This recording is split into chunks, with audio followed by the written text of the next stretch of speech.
आपकी तनख्वाह का कितना हिस्सा आप ईएमआई के तौर पर देते हैं। पहला होम लोन मैंने 14% के हिसाब से लिया था। तो क्या मैं मानूं 2010 में प्रॉपर्टी इतनी ज्यादा महंगी थी? इसी जमाने में अगर 93 रुपए 100 में से आप दिया करते थे, आज वो 48 पर आ गया है। अगर आपको मुंबई में घर खरीदना है 100 साल तक आपको पैसे जमा करने होंगे। मुंबई इतना महंगा है तो रिकॉर्ड सेल्स क्यों हो रही है? लेकिन हैदराबाद भी आपके 100 रुपए में से 30 रुपए अब निकाल रहा है ईएमआई के लिए।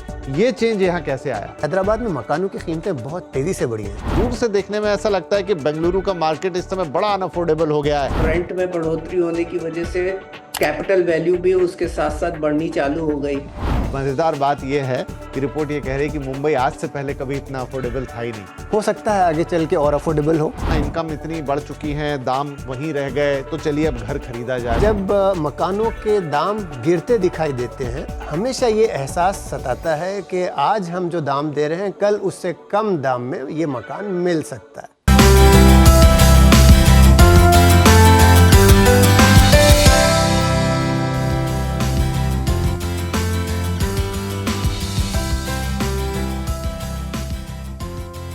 हेलो एंड वेलकम, बहुत बहुत स्वागत है आपका द रियल एसेट शो पर। आपके साथ मैं हूं विपिन भट्ट, लेकर हाजिर है एक बार फिर ये ऐसा शो जिस पे अब आपका प्यार बरसना शुरू हो गया है। आप एपिसोड दर एपिसोड लगातार आपके जो ख्याल हैं, जो आपके विचार हैं, वो हमें मिल रहे हैं। और चूंकि एक हाइब्रिड शो, यानी आप इसे टीवी पे भी देखते हैं और साथ में सोशल मीडिया पर भी CNBC आवाज़ के जो अलग अलग हैंडल्स हैं, चाहे यूट्यूब है, इंस्टाग्राम है, फेसबुक है, और आपके कमेंट्स जो वहाँ पर आ रहे हैं, कुछ लोग नाराज़गी भी जता देते हैं कभी कभी, लेकिन ज़्यादातर प्यार भरे कमेंट्स और अप्रिसिएशन, तो बहुत बहुत धन्यवाद। और इसीलिए हफ्ते दर हफ्ते कोशिश ये होती है कि आपके लिए कुछ अच्छा और अलग लेकर आएँ। तो इस बार भी ऐसा ही कुछ है आपके लिए, और इस बार बात करेंगे थोड़ी आपकी जेब से डायरेक्टली जुड़ी हुई। वैसे तो रियल एस्टेट सीधा सीधा हर मायने में आपकी जेब से जुड़ा हुआ है, लेकिन फिर भी कुछ चीज़ें हैं जो बहुत ज़्यादा डायरेक्टली जुड़ी रहती है, मसलन घर की EMI। जी हाँ, तो एक ताज़ा रिपोर्ट आई है नाइट फ्रैंक इंडिया की तरफ से, और ये है इनका अफोर्डेबिलिटी इंडेक्स, जो ये बताता है कि आप अपने घर के लिए जितनी EMI पे करते हैं और जितना आप महीने में कमाते हैं, उसके बीच का कोरिलेशन कैसा है। किस शहर में ये कहीं भारी है तो कहीं इतनी आसान कि आपको EMI देते वक्त पता भी नहीं चलता। तो एक वानगी आपको दिखा देता हूँ शुरू में, और फिर इस पर चर्चा करेंगे। मसलन ये रिपोर्ट मुंबई की जब बात करती है, तो देखिए मुंबई में आप जो इमारतों का एक पूरा झुंड देख रहे हैं 2010 से लेकर H1 2025 यानी कि 2025 के पहले 6 महीने, देखिए ये फिगर्स ये बता रहे हैं कि आपकी तनख्वाह का कितना हिस्सा आप EMI के तौर पर देते हैं। मसलन 2010 में अगर आप 100 रुपए कमा रहे थे तो ऑलमोस्ट उतना ही पैसा आपकी EMI में चला जाता था। घरों की कीमतें इतनी थी, आपकी तनख्वाह उतनी थी। अब जब आप अक्रॉस द ईयर 2019, 20, 21, 22, 23, देखिए धीरे धीरे घटते घटते नीचे आया है। और अगर इस साल की बात करें तो अभी वो 48% है। मतलब अगर आप 100 रुपए कमा रहे हैं तो 48 रुपए आपके EMI में जा रहे हैं। तो ये तो बात हुई मुंबई की, जो देश का सबसे महंगा रियल एस्टेट मार्केट है। उसके कंपैरिजन में NCR को देख लीजिए। वहां पर अगर हम इस साल के शुरू के 6 महीने की बात कहें तो आपके 100 में से 28 रुपए जो जा रहे हैं वो EMI के तौर पे। तो ये बड़ा ड्रास्टिक चेंज है। जैसे जैसे आप, मतलब drastic change in the sense कि मुंबई में आप ऑलमोस्ट आधी तनख्वाह दे देते हैं EMI में, यहाँ चलिए कम से कम 1/3 पे तो आए आप। दूसरे शहरों में जैसे जैसे जाते जाएंगे तो ये और भी कम होता जाएगा। तो ये रिपोर्ट ये बताती है कि किस शहर में घर आपके लिए कितना अफोर्डेबल है। हैदराबाद 30% के आसपास, 1/3, जबकि हम मानते थे कि वहाँ प्रॉपर्टी सस्ती है, लेकिन सबसे सस्ता शहर इसमें निकला है वो है गुजरात का अहमदाबाद, जहाँ आई थिंक 18% का एक फिगर है। और वो ये बताता है कि अगर आप 100 रुपये कमा रहे हैं तो 1/5 अगर आप दे भी देते हैं अपनी EMI में, 1/5 ऑफ योर टोटल इनकम, तो शायद आपको इतनी मुश्किल नहीं होगी। आप अपने बाकी के खर्चे आसानी से कर पाएंगे। मतलब घर भी आपका होगा और आपकी जेब में पैसे भी होंगे। ये रहा आपके सामने फिगर। तो ये अलग अलग शहर की अलग अलग कहानी, और बड़ी इंटरेस्टिंग कहानी है। और एक ऐसे वक्त पे जबकि अब होम लोन की दरें लगातार नीचे आई हैं RBI के रेट कट के बाद, इस बात के मायने थोड़े और बढ़ जाते हैं। तो चलिए, ये तो हो गया कि आज की कहानी क्या है। अब इस कहानी में कुछ किरदार हैं, वो हमारे साथ मौजूद है। मेरे साथ कार्यक्रम में शामिल हो रहे हैं गुलाम जिया साहब। सर बहुत बहुत स्वागत। Senior ED Knight Frank India, यानी ये रिपोर्ट आपकी तरफ से ही आ रही है, तो आपसे बात होगी। और साथ ही है पंकज कपूर साहब, MD लाइसेंस फॉर अस, जो कि इसी तरह के बहुत सारे डेटा को अक्सर देखते हैं, क्यूरेट करते हैं, और उनसे भी हम यही सारी बातचीत करते हैं। तो शुरुआत करते हैं। गुलाम साहब, मुंबई से ही शुरू करते हैं, क्योंकि यही इस पूरे आपकी रिपोर्ट में सबसे, जिसे आप उर्दू में अलहदा बोलते हैं शायद, अगर मैं करेक्ट हूँ, सबसे अलग है। तो वो मैं ग्राफिक एक बार फिर से स्क्रीन पर लेकर आते हैं। 2010 से कहानी शुरू होती है। रिपोर्ट आपकी कहती है उस समय EMI का 93%, मैं उसको राउंड ऑफ कर देता हूं, मतलब अगर आप 100 रुपए कमा रहे थे तो ऑलमोस्ट 100 रुपए, क्योंकि 7 रुपए में तो इंसान क्या खाएगा और बाकी का क्या करेगा जो बच रहे थे, लगभग उतना का उतना ही पैसा आप दे देते थे। और 2025 आते आते वो आ गया है 48 रुपए पे। फिर भी ठीक है, चलिए 100 से 48 तो हुआ, लेकिन ये क्या, तो क्या मैं मानूं 2010 में प्रॉपर्टी इतनी ज्यादा महंगी थी? बिल्कुल सही कहा आपने विपिन जी। शुरुआत करते हैं। बहुत बहुत शुक्रिया हमारी इस रिपोर्ट को अपने सारे सामीन, आपके ऑडियंस तक लाने के लिए बहुत शुक्रिया।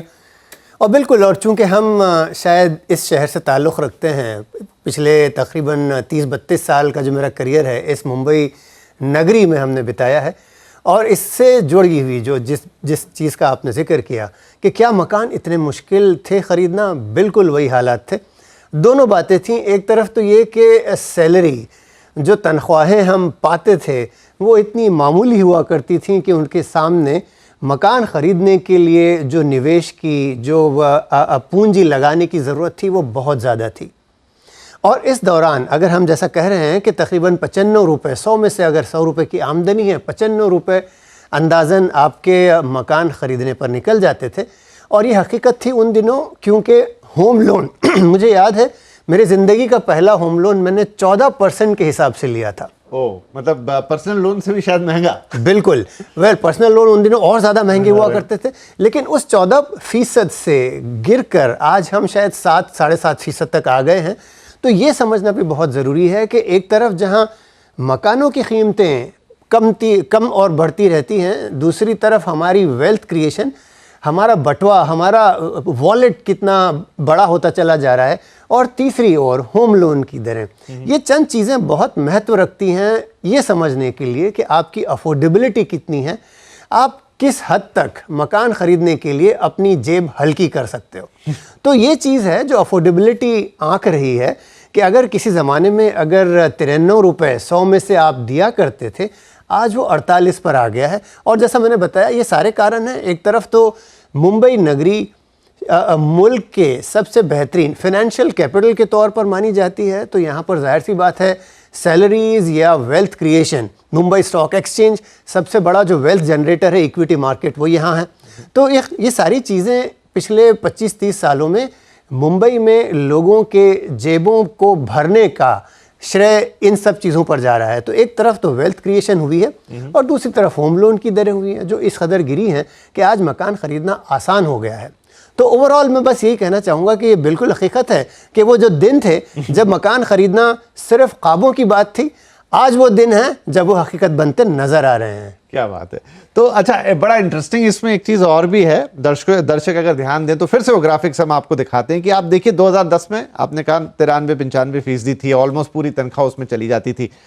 धीरे धीरे एक बार वो ग्राफिक प्लीज दिखाइएगा। 2019 में वो हुआ 67%, फिर वो 61 पे आया, फिर 52 पे आया, फिर 2022 में कोरोना के बाद वो 53 पे आया, 23 में फिर 51, फिर 50, और ये पहली बार है जब वो 50 के नीचे आया है। तो ये रिपोर्ट आपकी बड़ी शान से लिखती है कि दिस इज फर्स्ट टाइम जब ये पहली बार 50 के नीचे गया है, लेकिन 50 या 48, ऑलमोस्ट 50 जितना ही है। क्या नहीं लगता आपको कि वो भी बहुत बड़ी बात है? मैं 100 रुपये कमा रहा हूँ, 50 रुपये घर की EMI में दे दूँ तो भी कोई हल्की बात नहीं हुई। बिल्कुल सही कहा आपने। देखिए, और चूंकि आप थोड़ी देर पहले जब दूसरे शहरों का भी जिक्र कर रहे थे, तब आपने देखा कि कैसे अहमदाबाद या कलकत्ता जैसे शहर हैं जहां पर 20% से भी कम आपके EMI के खर्चे होते हैं, उस हिसाब से मुंबई बहुत महंगा है। जब आप कंपेयर करते हैं, जैसे ही आप भारतवर्ष की बात करें, मुंबई और दिल्ली ये दो शहर हैं जो यकायक आपके जहन में आते हैं,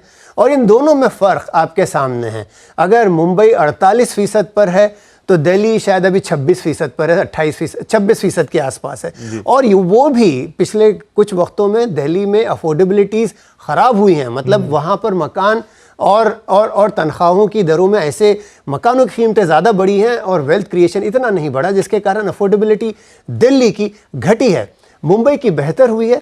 और उसके बावजूद भी ये फ़र्क इतना बड़ा है कि अब 45 से अगर 28 की बात की जाए तकरीबन दोगुना है। राइट। तो मतलब ये समझ सकते हैं आप कि दिल्ली के मकानों के खरीदार मुंबई की बनिस्बत और बहुत कंफर्टेबल पोजीशन में हैं। मकान खरीदना हो, मैं तो चाहूँ कि अगर दिल्ली में मकान खरीदूँ और मुंबई में काम करूँ, अगर मुमकिन हो तो मैं वो करना चाहूँ। बिल्कुल, काश ऐसा मुमकिन होता। क्या पंकज जी के पास चलते हैं अब। पंकज सर, हमेशा आप इनकम पैरिटी का एक एग्जाम्पल दिया करते हैं जब भी हम रियल एस्टेट की प्राइसिंग की बात करते हैं। इत्तेफाकी होगा कि आप नेशनल हाउसिंग बैंक को भी अपना डेटा देते हैं और उन्हीं की एक रिपोर्ट के बड़े चर्चे रहे पिछले कुछ दिनों पहले। मैं तो ज्यादा समझ ही नहीं पाया कि रिपोर्ट क्या थी, जो ये कुछ कह रही थी कि अगर आपको मुंबई में घर खरीदना है, और उन्होंने कुछ एक एवरेज हाउस होल्ड की सेविंग्स निकाली थी, 100 साल तक आपको पैसे जमा करने होंगे तब आप घर के लिए पैसे जमा कर पाएंगे। तो वो भी एक कंट्रास्ट है अपने आप में। ये अभी हमने मुंबई की बात की और इनकम पैरिटी की आपकी थ्योरी, तीनों को मैं मिला दूं तो अब आप क्या कहेंगे इस पर? देखिए, हर एक शहर की एक इनकम का डिफरेंशिएशन भी होता है। तो अगर आप इनकम का क्लासिफिकेशंस अगर देख लीजिए तो मुंबई में जो इनकम लोगों की है और जो सैलरीड क्लास है, वो अहमदाबाद से, दिल्ली से, बेंगलोर से, उसमें बहुत ज़्यादा इंडेक्सेशंस में डिफरेंस होगा। और यही कारण है कि अगर हम दूसरे तर्क की बात करें कि अगर हम मुंबई इतना महंगा है तो रिकॉर्ड सेल्स क्यों हो रही है। आज के दिन हम 1,60,000 यूनिट मुंबई में बेच रहे हैं, दिल्ली में हम 60,000 यूनिट ही बेच पा रहे हैं। सप्लाई एक तरीके का कंस्ट्रेंट्स है, लेकिन कारण है कि यहाँ पे जो लोगों की परचेजिंग पावर है वो भी ज़्यादा है। और दूसरा एस्पेक्ट है जो अफोर्डेबिलिटी इंडेक्स और जो इस तरीके की पैरिटी आई है, इसका एक रीज़न ये है। एक तो ये है कि मॉडरेशन इन इंटरेस्ट रेट आए, और दूसरा ये है कि प्राइस में बढ़ोतरी होनी बंद हो गई। तो अगर हम 2009 से लेकर के 2025 तक का इंडेक्सेशन देखें, जिसमें होम प्राइस में कितना एप्रिसिएशन हुआ, तो मुंबई के अंदर 117% का ही इंडेक्सेशन के हिसाब से एप्रिसिएशन हुआ 2009 से लेकर के 2025 तक का। तो अगर हम CAGR लेवल पे करेंगे तो इसको आपको देगा कि ये एप्रिसिएशन 5% से भी कम है, 4.9% आता है। ऑन एन एवरेज एक आदमी की सैलरी करीब 9%, 8% से 9% सालाना के हिसाब से बढ़ती है। तो जो घर आपको महंगा दिखाई दे रहा था 2009 या 10 में, क्योंकि कारण है कि 2005 से 2012 और 13 के बीच में जो है प्राइस ग्रोथ रियल एस्टेट के अंदर स्पेकुलेटिवली बहुत हाई हुआ। ऑन एन एवरेज 20 से 25% के लेवल पे सालाना के हिसाब से प्राइस ग्रोथ होती थी। 2014 से अभी तक अगर हम देख लीजिए तो प्राइस ग्रोथ होनी बंद हो गई। एक टाइम करेक्शन और प्राइस करेक्शन का फेज था, जहां पे 2013 से 2017 के बीच में अगर आप मुंबई में देख लीजिए तो 117% में केवल 45% की ग्रोथ इस पीरियड में हुई। तो इस टाइम करेक्शंस की वजह से जो अफोर्डेबिलिटी में जो पैरिटी आई, प्राइस में और अफोर्डेबिलिटी में जो पैरिटी आई, और यही कारण है कि हमारी सेल्स बढ़ती हुई दिखाई दे रही है। मैं ये नहीं कहूँगा कि दिल्ली में घर खरीदना इजी है, क्योंकि दिल्ली एक वास्ट ज्योग्राफी है। अगर आप देखिए तो दिल्ली NCR का टोटल मार्केट अगर हम पकड़ने की बात करें तो ओवरऑल के हिसाब से अगर आप देख लीजिए तो करीब 4,000 से 5,000 स्क्वायर किलोमीटर का एक रीजन आ जाता है, और 40,000 स्क्वायर किलोमीटर का लैंड मास आ जाता है। तो आप एक्सटीरियर में स्प्रेड आउट में आपको सस्ते घर मिलते हैं, और आपको सस्ते घर मुंबई में भी मिलते हैं। अगर आप पेरिफेरल रीजन्स में चले जाइए, नवी मुंबई देखिए, पनवेल देखिए, और दूसरे सबअर्बन रीजन्स में देखें तो ये है। मैं तो ये बोलूँगा कि दिल्ली आज भी मुझे महंगा नज़र आता है, मुंबई फिर भी सस्ता लगता है अगर हम परचेजिंग पावर पैरिटी के अगेंस्ट में जो प्राइस जहाँ पे सेट है उसके हिसाब से देखें। और यही कारण है कि मैं ये देखता हूँ कि मुंबई हो गया, बेंगलोर हो गया, पूना हो गया, और मुंबई इन कंपैरिजन में सबसे ज्यादा वॉल्यूम क्यों बेच पाता है? क्योंकि डिमांड का कोशंट ज्यादा है, और डिमांड का कोशंट इसके लिए ज्यादा है क्योंकि लोगों के पास पैसा है कि वो उसको खर्चा कर सके। नहीं, सही है। और देखिए, मुंबई को माया नगरी ऐसे ही नहीं कहते, वो हर जगह ये सिद्ध करती है कि वो माया नगरी है। माया मतलब धन दौलत और ये सारी चीजें।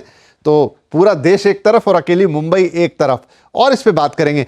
एक गुलाम सर चीज़ सोचने में आती है कि ये 2010 के प्राइजेस, हमें सबको पता है कि उस समय प्राइजेस मतलब उस लिहाज से ऊपर थे और इनकम उतनी नहीं थी, वहाँ से इनकम बढ़ती चली गई, प्राइस वहीं स्टेबल रहे।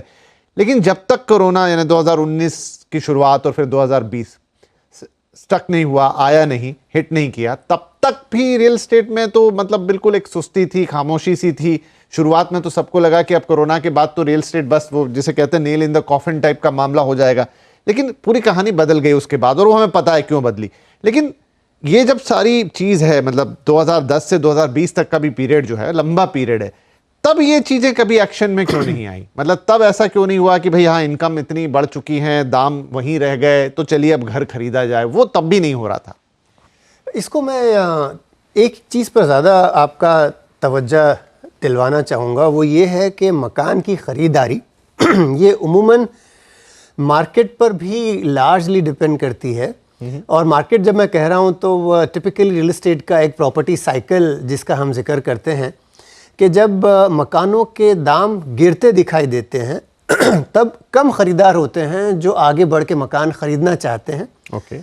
और उसकी वजह ये है कि हमेशा ये एहसास सताता है कि आज हम जो दाम दे रहे हैं कल उससे कम दाम में ये मकान मिल सकता है।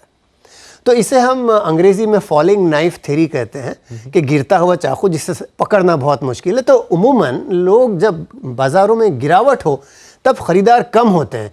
हालांकि जो वाइस जो समझदार ख़रीदार हैं उस दौरान में ज़्यादा निवेश करने या पोजीशनिंग लेने का सोचते हैं। लेकिन जो ह्यूमन नेचर है वो ये कहता है कि फॉलिंग नाइफ थ्योरी, आप दूर रहें जब बाज़ार गिर रहा हो, पर जैसे ही बाज़ार उठने लगता है तब लोग जोख दर जोख चले आते हैं, एक बड़ी ख़तार लगा के मकान ख़रीदते हैं, जिसका अभी हम थोड़ी देर पहले जिक्र कर रहे थे कि लाइन लगा कर पहले दिन सारे मकान बिक जाना, ये बहुत पहले हुआ करता था, दोबारा शुरू हो गया है। तो ये चंद एक सिग्नल्स हैं जो बताते हैं कि एक और उसको अंग्रेज़ी में आजकल जो हम पिछले वक्तों में ये शब्द नहीं था, फोमो जिसे कहते हैं, फियर ऑफ मिसिंग आउट।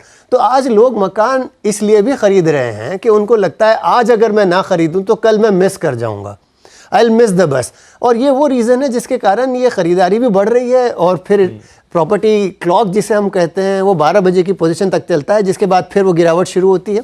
तो ये वो दौर था जिसका आप जिक्र कर रहे हैं, जो 2012-13 से लेके तकरीबन 2020 तक लगातार बना रहा, जब लोग ख़रीदना नहीं चाह रहे थे। डेवलपर हर वो जो चीज़ उनके पास, हर वो साधन, हर वो हथियार जो उनके म्यान में, सारी तीरें खाली कर चुके थे, लेकिन ख़रीदार को रिझा नहीं पा रहे थे, क्योंकि ख़रीदार यही सोचता था कि और रुक जाएं तो दाम कम होंगे। तो ये वो दौर था जिसका आप जिक्र कर रहे हैं, और उसका कारण यही था कि लोग कह रहे थे कि भाई रुक कर ले लें तो बेहतर डील मिलेगी। और ये वो अरसा था, चूँकि आपने जिक्र किया है वेल्थ क्रिएशन का भी, तो ये गौर तलब बात है कि ये वो वक्त था जब 2007-8 पर हमारे इक्विटी मार्केट्स बूम हो रहे थे, जब हमारी जो ऑफिसेज, जो लोग, ऑफिस का मतलब जो नए जॉब क्रिएशन थी वो भी पीक कर रही थी। 2007-8-9 ये वो वक्फा था, ये वो दौरानिया था जहाँ पर जॉब इम्प्रूवमेंट हो रही थी, इक्विटी में वेल्थ क्रिएशन हो रहा था, जहाँ पर इवन भारत का जो एज ए मैन्युफैक्चरिंग हब कई सारी एक्टिविटीज़ हो रही थी। एक चीज़ जो नहीं हो रही थी वो मकान की ख़रीदारी थी, क्योंकि लोग यही देख रहे थे कि और कम होगा, कल ख़रीदेंगे, दाम कम होंगे, हम कल। तो ये वो दौर था जिसका आप जिक्र कर रहे हैं।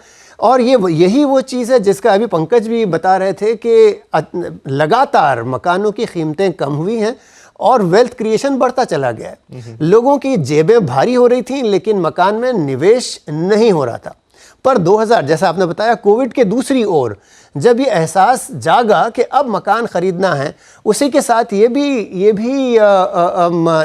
तय हो गया कि अब बाज़ार ऊपर चढ़ रहा है, तो लोगों ने दोबारा मार्केट में आना शुरू किया, खरीदारी शुरू की। तो जस्ट टू एक्सप्लेन कि वो जो दौर था, जो एक तरह का ड्राफ्ट आया हुआ था जिसमें सूखा पड़ा हुआ था, उसका कारण ये था कि लोग पैसे तो बहुत बना रहे थे लेकिन खरीद नहीं रहे थे।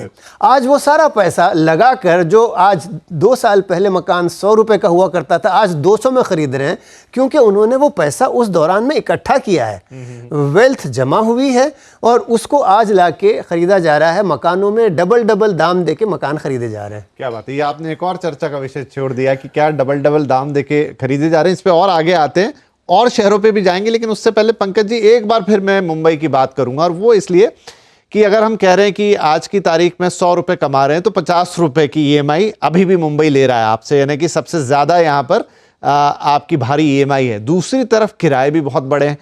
अब एक कैलकुलेशन और निकलता है कि किराए इस हद तक बड़े हैं बहुत सारी पॉकेट्स में, तो कि वो आपकी EMI जो एक समय में मुंबई में ये था कि जो आपकी किराया है वो 1/5 ऑफ द EMI है, या जो कैपिटल वैल्यू है उसके मुकाबले, और ये मुंबई मार्केट की कहानी थी।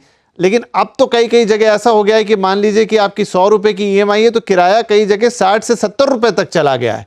तो अब ये अगेन एक सवाल खड़ा हो जाता है कि मैं घर खरीद लूं, मैं किराए पे रहूं, मैं उससे बेहतर है कि EMI वाला घर ले लूं। इस पहेली को कैसे सुलझाएंगे? देखिए, अगर आप देखिए तो अब प्राइस में बढ़ोतरी होनी चालू हो गई और रेंटल में भी बढ़ोतरी हुई है। तो अगर हम ओवरऑल एस्पेक्ट्स पे देखें तो अब लोगों का रुझान थोड़ा घर खरीदने की तरफ इसके लिए भी हो रहा है क्योंकि उन्हें महसूस होने लगे कि जिस हिसाब से रेंटल बढ़ रहे हैं उसको अफोर्ड करते रहना जो है वो डिफिकल्ट होगा। अगर 5% का एस्केलेशन आपके रेंट में हो रहा है और घरों में भी 4 या 5% का एस्केलेशन हो रहा है, तो एक तरीके से लोगों के दिमाग में ये बात जरूर उभरने लगी है कि वो घर खरीदने की तरफ ध्यान दें। बट ओवरऑल एस्पेक्ट्स में अगर हम इसको दूसरे तरीके से भी देखें तो हमारी रेंटल यील्ड अभी इतनी नहीं बढ़ी है, हालांकि पहले से इम्प्रूव हो गई। 2010 में जब 1-1.5% होती थी, अभी 2.5% 3% के हिसाब से पहुंच गई है। तो ये भी लोग बाग बोलते हैं अगर हमारा इंटरेस्ट रेट अगर हम 8 या 9% के ऊपर दे रहे हैं तो रेंटल यील्ड अगर ही मेरी 2.5% और 3% के हिसाब से चल रही है तो आज भी हमें रेंट पे रहना ठीक ठाक लग रहा है। बट एक दूसरा एस्पेक्ट होता है, इसमें आप ओन नहीं करते हैं, आपको बार बार घर चेंज करते रहना पड़ता है। और यही कारण है कि अगर अफोर्डेबिलिटी इम्प्रूव हो रही है तो आपको घरों में बिक्री भी होती हुई दिखाई देती है। एक बात हम जो पहले अभी गुलाम के साथ आप बात कर रहे थे कि एक फॉलिंग नाइफ का जो एग्जाम्पल है कि जब गिरता हुआ मार्केट होता है तो लोग बाग जो है दूर खड़े रहते हैं, लेकिन डेटा के हिसाब से ऐसा नहीं दिखाई देता है। अगर आप देखिए जब फाइनेंशियलाइजेशन सबसे ज्यादा हो रहा था, प्राइस में बढ़ोतरी सबसे ज्यादा हो रही थी, तो घरों की बिक्री केवल इन्वेस्टर्स को ही होती थी। एंड यूजर जो अफोर्डेबिलिटी से कनेक्टेड है वो वहां नहीं था, तो प्राइस इन इलास्टिक था। तो 2005 से 2007 और 8 तक जो है घरों में सेल्स वेलोसिटी सबसे कम हुआ करती थी और प्राइस में सबसे ज्यादा तेजी होती थी 20% और 30% के CAGR लेवल के ऊपर।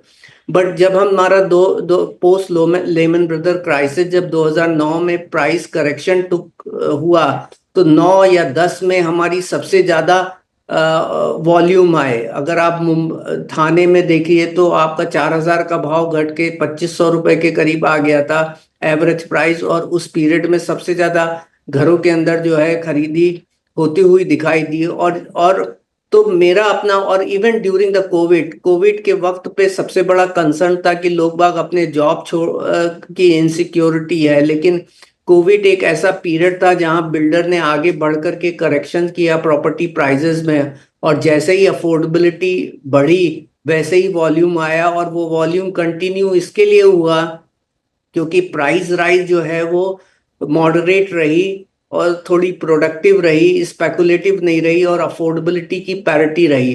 तो ये एग्जाम्पल गलत है कि अगर भाव गिर रहा है तो सेल में कमी आती है। ये इन्वेस्टर ओरिएंटेड मार्केट का जो एक रुझान होता है। आज का मार्केट में 80-90% जो है वो एंड यूजर है। तो अगर प्राइस की पैरिटी है, वो प्राइस की पैरिटी आपकी इंटरेस्ट रेट की अफोर्डेबिलिटी की वजह से बढ़ रही है, या फिर आपके पास प्राइस में स्पेकुलेटिवली ग्रोथ नहीं हो रही है और वो पैरिटी बनी हुई है, तो आपके वॉल्यूम्स बढ़ते हुए दिखाई देते रहेंगे। तो मेरा एक ये कंसर्न था। और रेंट और इसकी बात जो है, मेरे हिसाब से आज भी मार्केट के अंदर जो प्राइस और अफोर्डेबिलिटी की पैरिटी है, वो ये ज़रूर बताती है कि घर खरीदने के लिए एक अच्छा वक्त है। और यही कारण है कि हमें वॉल्यूम जो है वो गिरते हुए नहीं दिखाई दे रहे हैं। जबकि कुछ एक मार्केट में इस वक्त अगर आप देख लीजिए, जैसे दिल्ली एनसीआर में 15 से 20% की भी वाई ग्रोथ हुई, लेकिन मुंबई और बाकी शहरों में ये 5% से 7% के रेंज बाउंड में हुई, जो इनकम ग्रोथ से मोर और लेस सेम है और लेस है। और यही कारण है आपको ओवरऑल मार्केट में अभी तक तो पंकज जी, गिरावट सेल्स में नहीं होती हुई दिखाई दे रही है। हालांकि मार्केट एक तरीके के प्लेटू के ऊपर पहुंचता हुआ दिखाई दे रहा है। यहाँ से फर्दर ग्रोथ के प्रोस्पेक्ट्स कम लग रहे हैं, लेकिन गिरावट होती हुई नहीं दिखाई दी। ठीक है, तो मैं अभी आप दोनों से फिर से दोबारा सवाल लेके आऊंगा, क्योंकि अब आप दोनों की थोड़ी थोड़ी लाइन डिफर कर रही है। लेकिन पंकज जी, जो अभी गुलाम साहब भी जिक्र कर रहे थे, उस फिनोमेना को कैसे समझें? अभी तो दाम ऊपर की तरफ ही है और ऊपर बढ़े जा रहे हैं, और अभी हम देख रहे हैं कि एक कंपनी का आता है कि 11,000 करोड़ की सेल्स हो गई, लिस्टेड कंपनी है। मैं बेंगलोर से भी सुन रहे हैं, एक और लिस्टेड कंपनी कह रही मैंने 2,000 करोड़ की इतने कम टाइम में सेल कर दी। जब इस तरह की चीजें सुनने को बाजार में मिलने लग जाए, इसके क्या मायने हैं देन? क्योंकि भाव तो अभी भी ऊपर की तरफ है। देखिए, हम लोग अभी कुछ माइक्रो मार्केट्स और कुछ शहरों के अंदर सर्वे ये कर रहे हैं जस्ट टू डिस्कवर कि ये सेल्स हो कैसे रही हैं।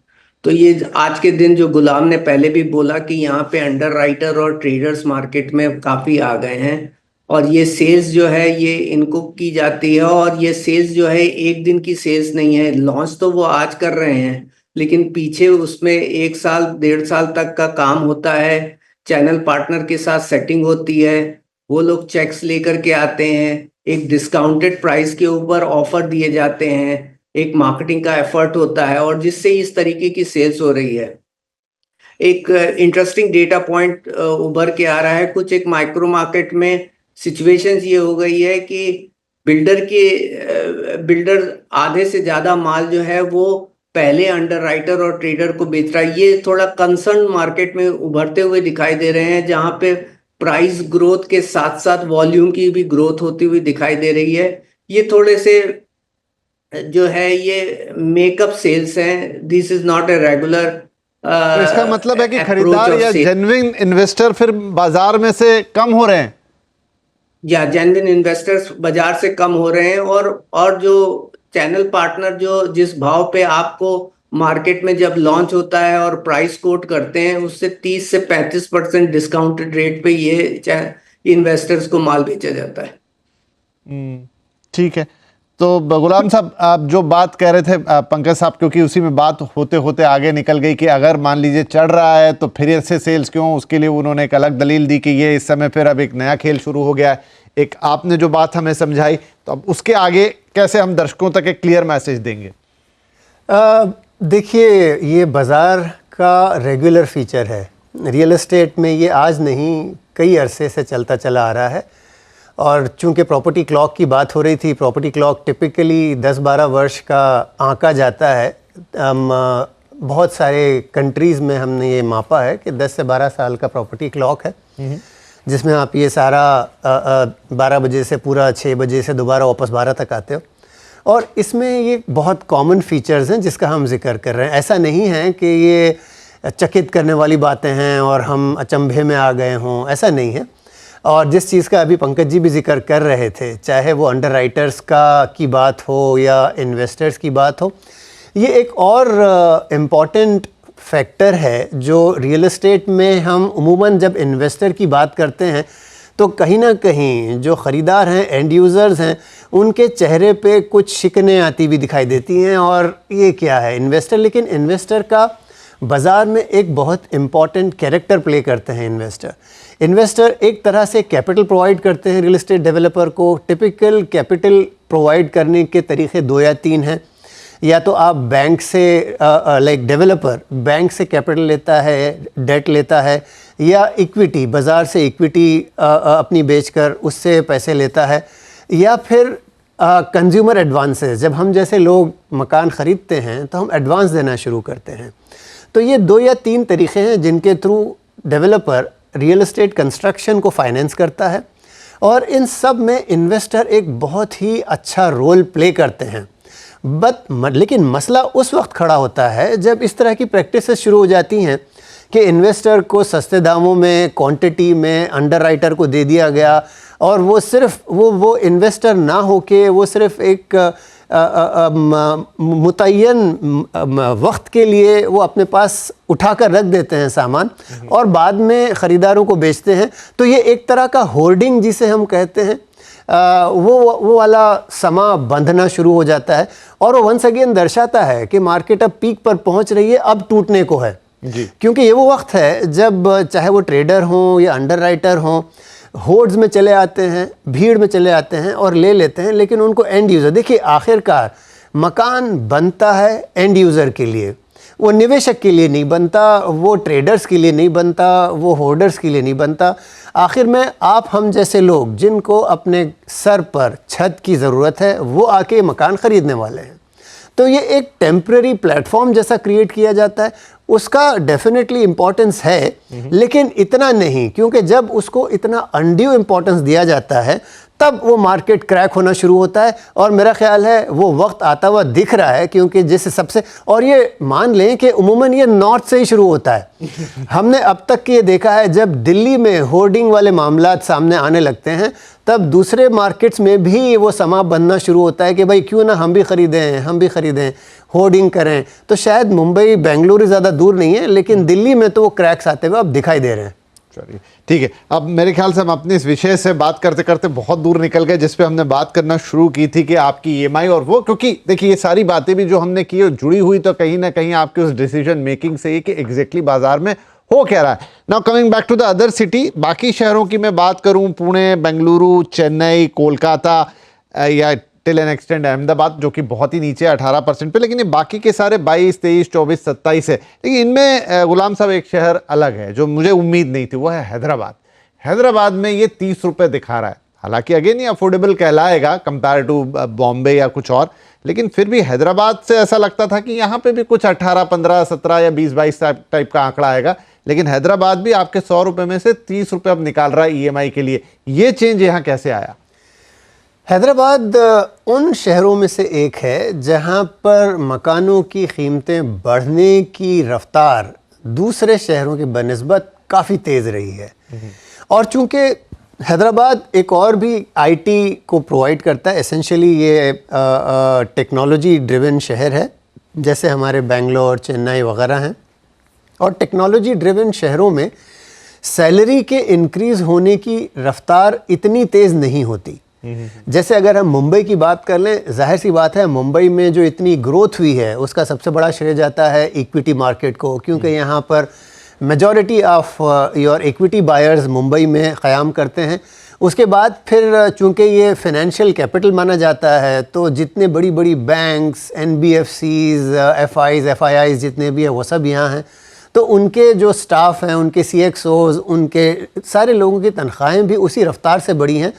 Rate of growth of salary financial sector में सबसे ज़्यादा है compare to any other sector, और आईटी में उमूमन दरमियाने तबके में रहती है। तो ये बात हैदराबाद के लिए बहुत ज़रूरी है समझना कि हैदराबाद टेक्नोलॉजी रिलेटेड शहर है, तो वहाँ के लोगों में जो सैलरी की ग्रोथ देखी गई वो लिमिटेड रही। सो ग्रोथ ऑफ सैलरी की जो रफ्तार रही वो कम रही, लेकिन मकानों की कीमतें बढ़ने की रफ्तार बहुत तेज़ रही। और उसका दूसरा भी कारण ये था कि इससे पहले चूँकि हैदराबाद, तेलंगाना और आंध्रा जो डिवीज़न हुआ उस दौरान ये थोड़ी सी डिस्टर्ब शहर रहा है, क्योंकि जब दोनों रियासतें अलहदा हुई तब एक अरसे तक हैदराबाद दोनों रियासतों का जॉइंट कैपिटल रहा। फिर उसके बाद आंध्रा अपना ख़ुद का कैपिटल तैयार कर रहा है। तो ये वो दौरान था जब, ये वो वक्त था जब इस तरह के अनसेटलिंग सिचुएशन बनी हुई थी, जहाँ पर ये तय नहीं था कि हैदराबाद किस रुख को बढ़ रहा है। तो इस कारण वो एक वक्त था जब इंक्रीज़ ज़्यादा नहीं हुआ, प्रॉपर्टी की प्राइजेज़ बहुत ही कम रहे, तो वो बहुत तवील अरसे तक हैदराबाद में प्रॉपर्टी के प्राइसेस नहीं बढ़े हैं। तो एक तरह का हम वो पेंट अप सिचुएशन कहते हैं कि एक काफ़ी अरसे तक बिल्कुल नहीं बढ़ने के बाद सडनली सारे दरवाजे खुल गए और आप तेज़ रफ्तारी से दौड़ पड़े। तो ये जो पिछला तकरीबन 2 या 2.5 साल का अरसा रहा है, इसमें हैदराबाद में मकानों की कीमतें बहुत तेज़ी से बढ़ी हैं, पर उसी के बनिस्बत वेल्थ क्रिएशन नहीं बढ़ा है। और ये कारण है कि हैदराबाद इस समय दूसरे शहरों के मुकाबले में थोड़ा सा अनअफोर्डेबल दिखता चला जा रहा है। राइट। और अब जो अगला कंट्रास्ट है उस रिपोर्ट में वो आता है अहमदाबाद का। पंकज जी, वो रिपोर्ट ये दिखा रही है कि अहमदाबाद में अभी भी आप मतलब 18% इन द सेंस कि आप 100 रुपए कमा रहे हैं तो 20 रुपए से कम में भी आपकी ईएमआई यहाँ पे हो जाएगी और बाकी पैसे आप अपने बाकी लाइफस्टाइल और दूसरे खर्चों के लिए रखिए। ये बड़ी ही कूल अफोर्डेबल सी सिचुएशन लग रही है। अहमदाबाद कोई ऐसा छोटा शहर भी नहीं है, हमें ये भी नहीं लगता कि वहाँ सारी अफोर्डेबल प्रॉपर्टीज ही बन रही हैं, बट फिर ऑन एन एवरेज इसमें ये नीचे क्यों आ रहा है? देखिए, नंबर 1 थिंग इज बहुत ही कन्वीनियंट सिटी है। आज भी आप हैदराबाद के आउटर रिंग रोड पे या फिर सिटी सेंटर से कहीं पे भी जाना चाहेंगे तो आपको 30 से 40 मिनट में आप किसी भी पेरिफेरीज पे पहुंच सकते हैं। तो इसके लिए लैंड की एफिशिएंसी है। और हैदराबाद हमेशा से अफोर्डेबल हाउसिंग का सबसे बड़ा मार्केट हुआ और वहाँ पे सबसे ज़्यादा सप्लाई आती हुई दिखाई दी। और वहाँ पे प्राइस ग्रोथ इसके लिए नहीं होती क्योंकि सिटी बहुत कन्वीनियंट है, तो लैंड काफ़ी अवेलेबल है और लैंड के अवेलेबिलिटी होने की वजह से प्लस उन्होंने पेरिफेरल रीजन के ऊपर जो अफोर्डेबल हाउसिंग की हायर एफएसआई दी जो प्राइस ग्रोथ को अरेस्ट करती है। तो प्राइस ग्रोथ जब बढ़ती होती नहीं है तो सिटी की अफोर्डेबिलिटी मेंटेन होती है। एक पॉइंट मैं ऐड करना चाहूँगा, आपका हैदराबाद, अहमदाबाद और एनसीआर से कनेक्टेड है कि कहाँ पे आपको ज़्यादा प्राइस ग्रोथ होती हुई दिखाई दी और अनअफोर्डेबल शहर होता हुआ दिखाई दिया और कहाँ पे आपकी प्राइस ग्रोथ कम हुई और वहाँ पे अफोर्डेबिलिटी मेंटेन हुई। तो अगर अहमदाबाद में अफोर्डेबिलिटी मेंटेन हुई और हैदराबाद और एनसीआर में नहीं मेंटेन हुई और वो थोड़े कंपैरेटिवली अनअफोर्डेबल हो गए, ये सीधे बताता है जहां पे आपका इन्वेस्टर्स का पार्टिसिपेशन ज्यादा है जिन शहरों के अंदर, जो आपको हैदराबाद में भी होता हुआ दिखाई देगा।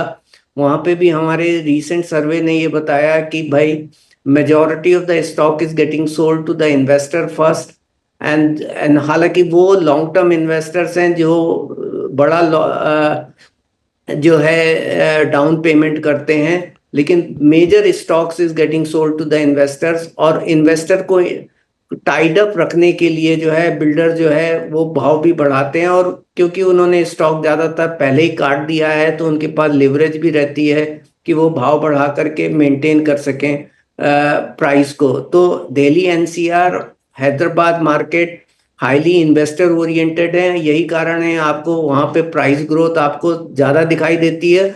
और हैदराबाद दूसरे तरीके से अगर हम प्राइमरी सेल्स सप्लाई का डेटा देखते हैं तो सबसे बड़ा सेकंड लार्जेस्ट जो है लग्जरी मार्केट वहां पे उभर के आया है। हम बात करते हैं दिल्ली एनसीआर और गुड़गांव के कुछ एक पॉकेट्स में जहां पे मेजर डील्स हो रही हैं, लेकिन अगर आप कोकापेट की बात कर लीजिए, नियोपोलिस एरिया की बात कर लीजिए, वहां पे पिन कोड्स हैं जैसे 50075 है।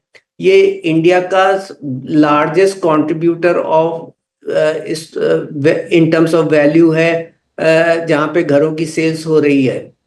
तो luxury market, investor driven activities उस सिटी की अनअफोर्डेबिलिटी को दर्शा रहे हैं, जबकि अहमदाबाद है, बेंगलोर है, पूना है, वो वहां पे आपको कंपैरेटिवली बेटर अफोर्डेबिलिटी दिखाई देती है क्योंकि इन्वेस्टर का पार्टिसिपेशन इन शहरों में कम है।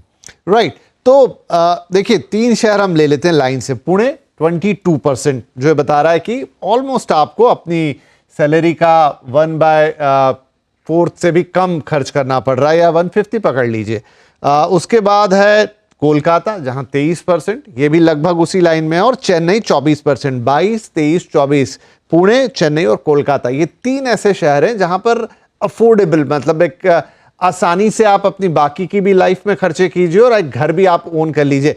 गुलाम साहब, ये तीनों शहर, पुणे अपने आप में एक अलग तरह का शहर, चेन्नई और कोलकाता, और तीनों अलग अलग दिशाओं के शहर हैं, लेकिन इनकी अफोर्डेबिलिटी ऐसी है जहां पर मुझे लगता है जो आपकी रिपोर्ट कह रही है उस हिसाब से आसानी से कोई घर खरीदने का डिसीजन ले सकता है।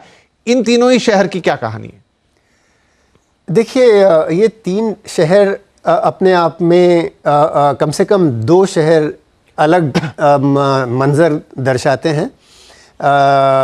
कलकत्ता थोड़ा सा अलहदा स्टोरी कैरी करता है। वहाँ पर जो ड्राइवर्स हैं, जो रीज़न कौन से ख़रीदार हैं जो मकान ख़रीद रहे हैं, अगर उस पर गौर करें तो कलकत्ता अलग कैटेगरी में आ जाएगा और पूना और चेन्नई अलग अलग कैटेगरी में आते हैं। उसको मैं यूँ समझाऊँ कि ये दोनों शहर, चाहे वो चेन्नई हो या पूना हो, टेक्नोलॉजी ड्रिवन तो डेफिनेटली हैं कि यहाँ पर कई सारी जॉब्स जो टेक्नोलॉजी सेक्टर की आती हैं, लेकिन इसी के साथ साथ ये दोनों ही शहर मैन्युफैक्चरिंग में भारत के सबसे टॉप के 2 शहर हैं। आप किसी भी तरह की ऑटोमोबाइल फैक्ट्री का जिक्र कर लें, आपको पूना में भी दिखाई देंगी, चेन्नई में भी दिखाई देंगी, और भी किसी और कई तरह की मैन्युफैक्चरिंग। ये जो है, ये दोनों शहर मैन्युफैक्चरिंग, हिस्टोरिकली मैन्युफैक्चरिंग रिलेटेड रहे हैं और पिछले 20-25 साल में टेक्नोलॉजी ने यहाँ पर और एडिशन किया है। तो ये दोनों शहर ऐसे हैं कि यहाँ पर डिमांड जो है वो एक बहुत ही पिक्यूलियर कैटेगरी का है। यहाँ पर इस किस्म का डिमांड नहीं होता जैसे आपको मुंबई या दिल्ली में दिखाई देगा कि एक बड़ा सेगमेंट, एक बड़ा तबका मार्केट का या सोसाइटी का ऐसा है जो किसी भी दाम पे मकान ख़रीद कर शो करना चाहेगा, सोसाइटी में ये दिखलाना चाहेगा कि भाई हम बड़े बड़े मकानों में रहते हैं। तो वो जो शोमैनशिप वाला एंगल है, ये दोनों ही शहर काफ़ी कॉन्जर्वेटिव हम कहते हैं कि बहुत ज़्यादा शोशा नहीं करते।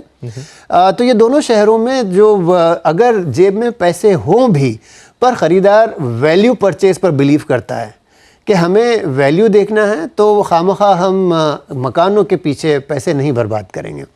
हालांकि कलकत्ता थोड़ा सा अलहदा, थोड़ा अलग शहर है। बहुत ही बेहतरीन हिस्ट्री है इस शहर की, तारीख़ बहुत ज़्यादा है, कल्चर है, लेकिन ये ट्रेडर ड्रिवन है। यहाँ पर कोशिशें बहुत की गई थी कि यहाँ पर भी टेक्नोलॉजी सेक्टर के द्वारा जॉब्स क्रिएट की जाएं, ज़्यादा कामयाबी नहीं मिली। मैन्युफैक्चरिंग बहुत ज़्यादा इस पर बात करना दुरुस्त नहीं है, लेकिन मैन्युफैक्चरिंग अपने आप में बहुत ज़्यादा मकाम नहीं बना पाया कलकत्ता में। सो ओवरऑल जैसे आज से 10 या 20 या 25 साल पहले समा था, कलकत्ता में आज भी वही है, ख़रीदार वही हैं, ट्रेडर्स वगैरह और अगेन ये तीनों शहर कम से कम अफोर्डेबिलिटी के मामले में काफ़ी कॉन्जर्वेटिव हैं। लोग अगर जेब में पैसे हों भी, तो जब तक वैल्यू फॉर मनी ना हो, ख़रीदारी नहीं होगी। तो यहाँ पर अफोर्डेबिलिटी का कारण, हालांकि वेल्थ सभी जगह क्रिएट हुई है, लेकिन मकानों के दाम ज़्यादा नहीं बढ़े हैं। तो एक तरह का एक सीलिंग कह लें या एक प्लेटूइंग कहते हैं जैसे अंग्रेज़ी में, कि एक स्थिरता रही है, मकानों की कीमतें ज़्यादा नहीं बढ़ी, इसलिए अफोर्डेबिलिटी हमेशा से कंट्रोल में रही है। और इसका मैं श्रेय यहाँ के डेवलपर्स को भी देना चाहूँगा। ये एक बात गौर तलब है कि अगर हम मुंबई या दिल्ली जैसे शहरों की बात करें, या आज हैदराबाद की भी बात हो रही है, कि यहाँ के डेवलपर, एक वक्त आता है और आई एम श्योर कई सारे डेवलपर इस चीज़ को प्राइवेटली या इवन ओपन प्लेटफॉर्म पर एक्सेप्ट करते हैं कि ग्रीड जिसे कहते हैं, लालच जब गालिब आ जाती है, तब आप इन दामों को बेतहाशा बढ़ाना शुरू कर देते हो। बल्कि ये दो जिन शहरों की बात हो रही है, यहाँ के डेवलपर्स को भी क्रेडिट दिया जाना ज़रूरी है कि इन्होंने ये जानते हुए भी कि लोगों के जेबों में पैसा है, उस पैसे को किसी तरह से निकाला जाए, ये तरकीब नहीं लड़ाई है, इसलिए अफोर्डेबिलिटी बनी रही है। राइट। एक चीज जो मुझे और चौंकाती है, पंकज जी आपके पास लेके आता हूं, जैसा मुझे हैदराबाद के लिए लग रहा था कि 30% कैसे है, ऐसा मुझे बेंगलुरु के लिए लग रहा था कि सिर्फ 27% कैसे। दूर से देखने में ऐसा लगता है कि बेंगलुरु का मार्केट इस समय बड़ा अनअफोर्डेबल हो गया है, चाहे किराए की बात कर लें, चाहे मकानों के दाम की बात कर लें, बट 27% कोई इतना ज्यादा टफ नहीं है। या मेरे हिसाब से 30 से 32% के बीच में अगर आप देखिए तो वो कैलकुलेशन होता है लोगों का ईएमआई देने का एक कंफर्ट, कि अपनी सैलरी का 30-32% तक जो है वो अपना ईएमआई में आदमी खर्चा कर सकता है। और यही रेशियो जो है वो ज़्यादातर जो है बैंकिंग सेक्टर वाले जो है मेंटेन करते हैं, एक होम परचेजर की एलिजिबिलिटी को आंकने के लिए। तो मेरे हिसाब से ये है। और थोड़ा बहुत जो appreciation in this south India market में मुझे दिख रहा है, क्योंकि कारण है कि वो लोग वहां पे जो इन्वेस्टर होता है वो घर खरीदता है और उसे किराए पे देता है। तो अगर एक पीरियड ऐसा आता है जब आपकी अगर ईएमआई कॉस्टली होने लगती है तो वो रेंट में एप्रिसिएशन ज्यादा कर देता है। तो यही कारण है कि पिछले कोविड के बाद जो है वहां पे रेंट में जब इंटरेस्ट रेट में बढ़ोतरी हुई तो रेंट में भी बढ़ोतरी हो गई और रेंट में बढ़ोतरी होने की वजह से जो है रेंट कैपिटल वैल्यू भी उसके साथ साथ बढ़नी चालू हो गई। और यही कारण है कि आपको कुछ हद तक जो है आपको अनअफोर्डेबिलिटी होती हुई दिखाई दी, लेकिन उसके बावजूद भी वहां पे भी प्राइस राइज बहुत ही मॉडरेट रही है।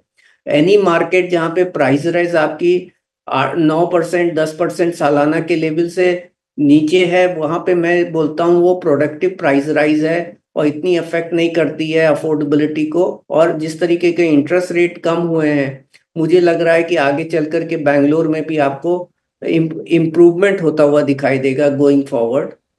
हालांकि थोड़ा बहुत जो कैपिटल वैल्यू में एप्रिसिएशन है वो डिमांड के फ्लो को, सप्लाई के कंस्ट्रेंट्स को और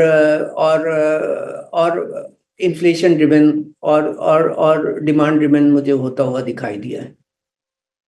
तो गुलाम साहब, अगर इस पूरी रिपोर्ट को और इन 8 शहरों को हम देखें तो देख के जो नंबर्स में दिखता है वो तो ऐसा लग रहा है। हालांकि एक सवाल इसके बाद मेरा आपसे और होगा कि हम इसमें किस तरह की तनख्वाहें ले रहे हैं, किस तरीके से इंटरेस्ट रेट को पकड़ रहे हैं, कौन वो लोग हैं इसके अंदर जो शामिल हैं। लेकिन पुणे 22% यानी कि 22 रुपये 100 में से, बेंगलुरु 27, 24, हैदराबाद 30, कोलकाता 23, अहमदाबाद 18। अभी मुंबई को 2 मिनट के लिए इससे बाहर रखूँ। हालांकि मज़ेदार बात यह है कि रिपोर्ट ये कह रही है कि मुंबई आज से पहले कभी इतना अफोर्डेबल था ही नहीं। 48% इज़ द लोएस्ट मार्क, जहाँ आप 100 रुपये में से 48 रुपये। तो क्या ये रिपोर्ट ये दिखाती कि इस समय आपके पास एक बहुत ही बढ़िया वक्त है घर खरीदने का, जहाँ आपकी अफोर्डेबिलिटी आपको सपोर्ट करेगी घर लेने के लिए? बिल्कुल सही कहा आपने कि ये उस दौर से हम गुज़र रहे हैं जब मुंबई में मकान ख़रीदना इतना बेहतर कभी नहीं रहा। अफोर्डेबिलिटी के अगर गौर किया जाए तो इतना अफोर्डेबल इससे पहले कभी नहीं रहा। हो सकता है आगे चल के और अफोर्डेबल हो। तो एक्चुअली जैसा आपने पहले भी कहा, मुंबई माया नगरी है अपने आप में। माया को चाहे आप वेल्थ से कंपेयर करें या मिस्ट्री से कंपेयर करें, दोनों भी पल्लों पर पूरी तरह से खरी उतरती है मुंबई। एक मिस्ट्री ये भी है कि जब लोग 700-800 करोड़ के मकान खरीद रहे हैं, उसके बावजूद मुंबई अफोर्डेबल हो रहा है। हमने इसी प्लेटफॉर्म पर उस चीज़ का भी जिक्र किया कि किस तरह लोग 750 करोड़ के मकान भी आज खरीद रहे हैं।